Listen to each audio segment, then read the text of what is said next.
Hello and welcome.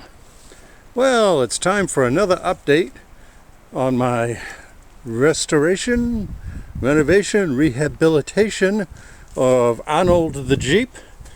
I'm not sure which term applies best, but they're all relevant, I guess. Anyway, since the last time, I have refinished and reinstalled the headlight buckets. I don't yet have chrome rings, but I will be getting some because, gotta have your bling, right? I also installed both of the turn signals. I ran into a little glitch with them. Turns out they have these little cast-in studs for mounting purposes. Well, those had broken off 3 out of the 4 and were long gone. So I drilled them out and used these little screws, which unfortunately leave them standing just a little bit proud of the grill. I'll figure out something to deal with that eventually. I've also been doing some frame repairs, and we'll start with a look up here on the front frame horn.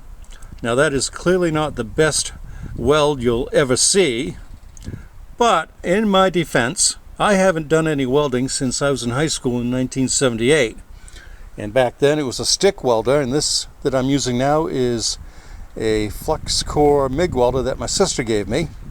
So I'm learning as I go, but I am getting better, and I've been practicing a lot too, and that was one of my earlier attempts. It's not pretty, but it's strong, and I guess that's what counts.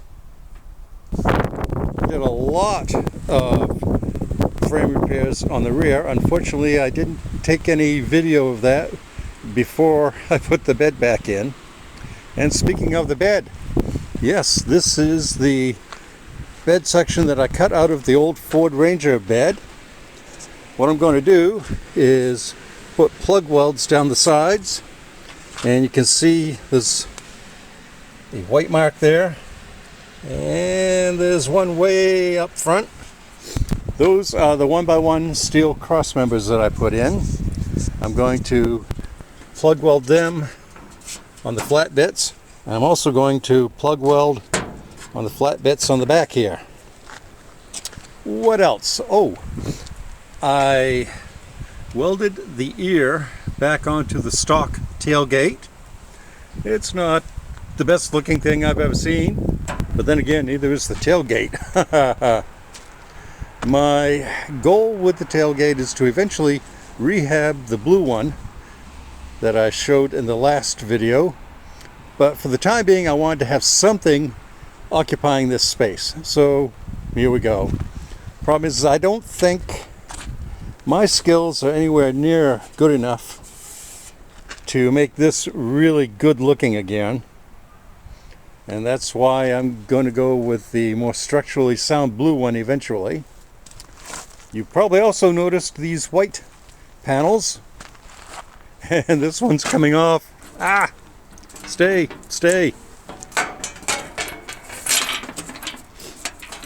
There we go. I lost my train of thought. Oh yeah, I cut these out of the bedside of the Ford Ranger bed, and these are going to be the new tail light panels. And clearly the duct tape is not a permanent solution, but I just wanted to give you an idea of how that was going to shape up. So I decided to take the easy route with the wheel wells and just fiberglass them. I sanded them smooth and cleaned them up, obviously, and then I laid down one layer of fiberglass mat with a thick layer of resin, and it worked pretty well. I mean, the thing with the fiberglass I found is getting it started is the difficult part, because the mat doesn't want to stay put. It wants to follow your brush, and you have to kind of keep mushing it back into place. And eventually, yeah, it did work. And I ended up with a serviceable repair to the wheel wells. I'm not totally displeased with them. So yeah, I know it doesn't look professional or anything of remotely close to it, but it may not be good. It's good enough. And that's kind of my mantra for this build, to be honest. I'm not worried about making a museum quality restoration. I just want to get Arnold back on the road at some point here. And I've got some bracing I put in here. The purpose of that is to keep the bed from collapsing inward when I start cutting out the rocker panels. As you can see, I am getting ready for that, and that's going to be a big step for me, because I mean, it's like once you start, you are committed. There's no going back. On the other hand, this is in such terrible shape, I don't think I'm in a position where I'm going to lose a lot. And let's just take a moment and I'll show you a mock-up of the repair panels. Well, this is not the perfect mock-up. Obviously, I only had the one really big clamp, but this will give you a rough idea of how these panels are going to go together. So there you go. It has possibilities. That's what I like to think of it as. It has possibilities. And on the inner wheel wells here, I am going to make some panels to kind of cover up that mess. Oh, I know, a little bit of vanity involved here, but I'd like to have it look respectable, if not, great. I've been working on the dash as well. I'm not really thrilled with the way the paint came out. It discolored afterwards. And that's after 2 coats of primer. Go figure. But I made these aluminum panels. I used some sandpaper to give it kind of a brushed finish look. And let's see if I can reach. There we go. That small one on the far left is going to house a couple of switches. This one in the middle is going to be the speedometer. And the 4 outline corners are going to have amp meters, oil pressure, water temperature, and fuel. And that's the radio block-off plate. And this is fun. I made a glove box out of some old license plates just for grins and giggles, as it were. And it's functional and it's fun. Functional and fun. Hey, I think that's how I should approach this build. Functional and fun. I may paint the whole thing red when I'm done. I'm not sure yet. At one point I was thinking of just leaving it in primer and rust and doing, well, if you've ever seen the show Roadkill, they got this one really cool car called the Rot Sun. It's a really beat up Datsun 240Z. Anyway, it's a rust bucket and they make no apologies for it. And while I may retain a bit of a roadkill vibe, I think I would like to have this be something that I wouldn't be embarrassed to be seen in, if you know what I mean.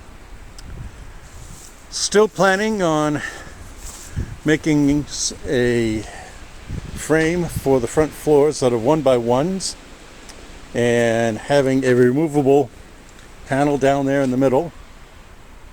I don't think I'm going to bother to try to fix and or replace that.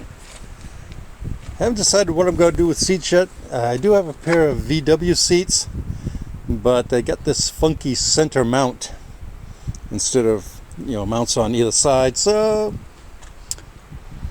it's in progress. Let's say that it's in progress. So I made a deal with this guy.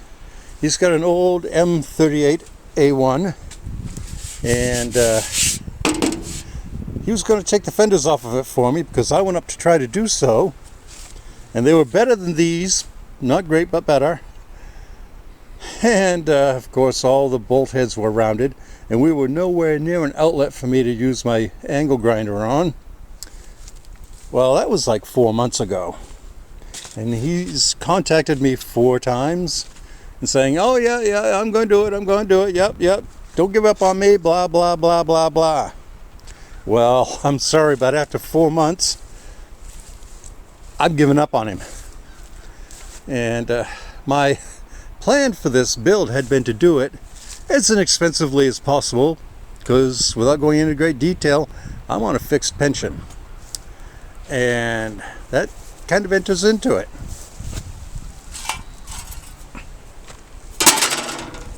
That fell off.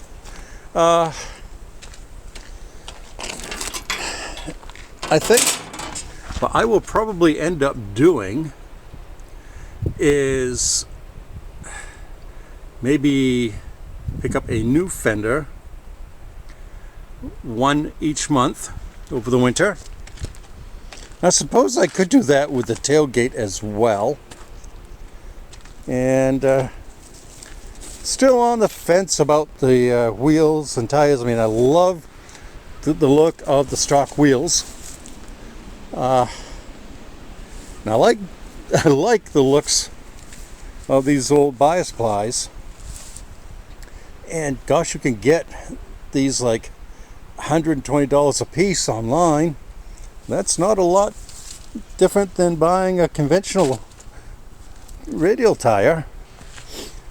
And you know, bias ply may not be my first choice performance wise, but let's be honest, this is not a sports car. It never will be. Alrighty, well, I guess that's about it for now. I hope you had some fun watching this video. And in the meantime, please keep good thoughts in mind for me as I continue this restoration. I need all the help I can get. Goodbye and have a wonderful day.